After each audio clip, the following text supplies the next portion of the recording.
और आज जो इस तरीके से जो हादसा हुआ था, कहीं न कहीं उसको लेकर कई सवाल आपने खड़े किए थे। क्या लग रहा है कि इस तरीके से आंकड़ा छुपाया गया है क्या? अब देखिए, हमको जब सूचनाएं मिली और मौनी अमावस्या के दिन पूरे दिन हमको योगी आदित्यनाथ जी के ट्विटर ने, एक्स हैंडल ने जिस तरह से अंधेरे में रखा, और रात को और पूरी रात और दूसरे दिन सवेरे जब हमको सूचनाएं मिली, तब लगा कि बहुत बड़ा छल हमारे साथ हो गया। इतनी बड़ी घटना घटी और हमको अंधेरे में रखा इस व्यक्ति ने। तो हमने अपना भाव व्यक्त किया। उसके बाद से तो सब कुछ लगभग सामने है। हालांकि अभी तक सारी बातें सामने नहीं आ रही हैं, लेकिन उल्लेख तो हो ही रहा है कि ये घटनाएं घटी और जगह जगह के बारे में उल्लेख हो रहा है। धीरे धीरे सब परत उघड़ उघड़ करके सामने आ रही है।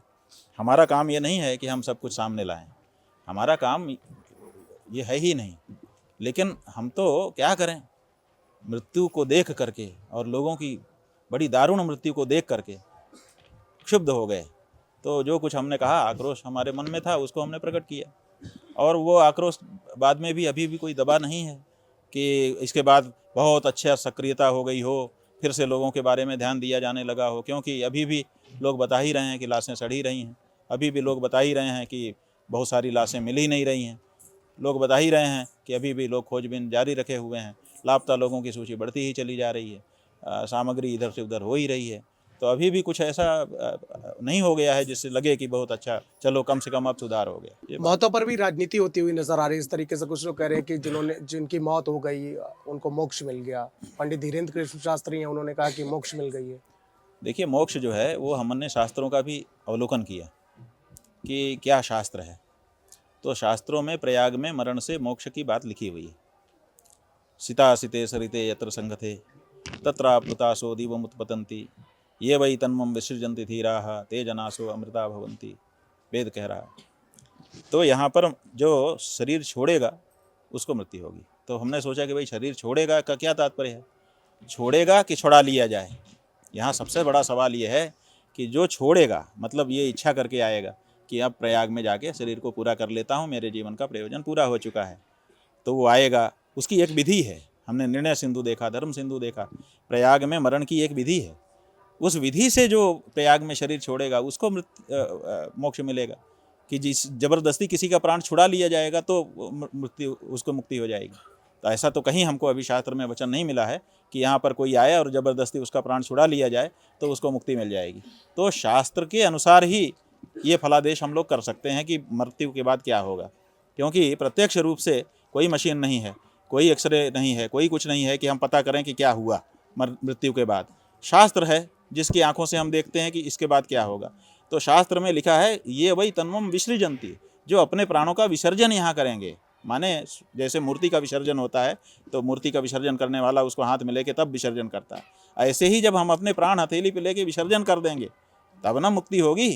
कि हमारे से कोई आए हम यहाँ और हमको छुड़ा ले कि भाई आओ तुमका, हम अब तो हम तुम्हारे प्राण ले ही लेंगे, और हम मना करते रहें नहीं नहीं नहीं नहीं नहीं नहीं, और वो ज़बरदस्ती करके छुड़ा दे। अब आप कल्पना करो कि जिस समय 10 लोग चढ़े होंगे किसी एक व्यक्ति के ऊपर, वो माँ होगी, वो बहन होगी, वो बेटी होगी, वो बच्चा होगा, वो बूढ़ा होगा, उसके ऊपर लोग चढ़े चले जा रहे हैं। उसकी आँख पे पैर है कि नाक पे पैर है कि कान पे पैर है कि छाती पे पैर है कि कहाँ है, कुछ पता नहीं है। और वो दम उसका घुट रहा है, आँखें उलट रही हैं। ऐसे समय में वो प्राणों की भीख मांग रहा है, पूरा जितनी ताकत है उतने से प्रतिकार कर रहा है कि नहीं मेरे प्राण मत लो, और ऐसे समय में उसके प्राण चले गए। अब आप कह रहे मोक्ष हो जाएगा। ये वही तन्मम विसृजन्ति, जो यहाँ पर इच्छापूर्वक विसर्जन करेंगे उनको मुक्ति होगी। लेकिन किसी के प्राण जबरदस्ती ले लिए जाएं तो मुक्ति होगी, ऐसा वाक्य अभी तक हमको शास्त्र में नहीं मिला है। हम चाहते हैं कि वो लोग जो ऐसा वक्तव्य दे रहे हैं वो शास्त्र का प्रमाण लेकर के सामने आए ताकि चर्चा हो सके। क्यों, ये बहुत ज़रूरी है।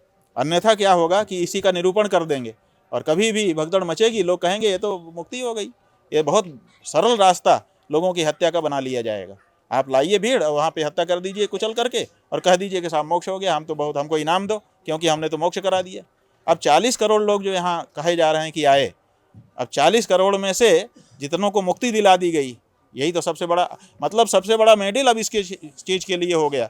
आज जो व्यक्ति ऐसा वक्तव्य दे रहे हैं वो ये निरूपित करने की कोशिश संभवतः कर रहे हैं, जो धारणा निकाली जा सकती है कि सबसे बड़ा काम इन्होंने किया कि इतने लोगों को तो मुक्त ही कर दिया, मोक्ष प्रदान कर दिया, मोक्ष प्रदाता हैं। तो मोक्ष प्रदाता के रूप में क्या इनको अभिनंदन किया जाना चाहिए? आप बताइए कौन कर सकेगा ये अभिनंदन? तो किसी के प्राण जबरदस्ती छीन लो और ज़बरदस्ती छीन करके कहो कि तुमको तो हमने मोक्ष दे दिया, ये बिल्कुल गलत बात होगी। और इसको किसी भी दशा में ना तो कानून की दृष्टि से, ना तो धर्मशास्त्र की दृष्टि से, ना परंपरा की दृष्टि से स्वीकार किया जा सकता है और ना इसको बढ़ावा दिया जा सकता है। हम तो कहते हैं कि ऐसा निरूपण करने वालों को जेल में डालना चाहिए कि आप जो है गलत परंपरा डाल रहे हैं, इससे हत्या, धार्मिक हत्या, जैसे मान वाली हत्या होती है ना, ऑनर किलिंग जैसे होती है कि साहब हमने अपने सम्मान की रक्षा के लिए हत्या कर दी, उसको कुछ समाज के लोग समझते हैं कि हमने बड़ा अच्छा काम किया। वैसे ही धार्मिक मामले में अब कुछ लोग आएंगे, वो कहेंगे कि हम चलो प्रयाग नहाएंगे, वहाँ 2-4 को कुचल के मार देंगे ताकि उनको मोक्ष मिले और उसको हमको पुण्य मिले कि हमने मोक्ष दिलवा दिया 4-5 लोगों को। तो ये धारणा ना विकसित हो जाए, इसके लिए ज़रूरी है कि इस पर एक शास्त्र की चर्चा हो जाए और जिन लोगों ने ऐसा वक्तव्य दिया है वो शास्त्र की पंक्तियाँ निकालें कि बलपूर्वक किसी के प्राण छीन लेने पर, उसकी अनिच्छा से उसको मुआ देने पर भी उसको मोक्ष मिल जाता है। ये निरूपण हो जाए, शास्त्र की चर्चा यहाँ पर होनी चाहिए, क्यों नहीं होनी चाहिए?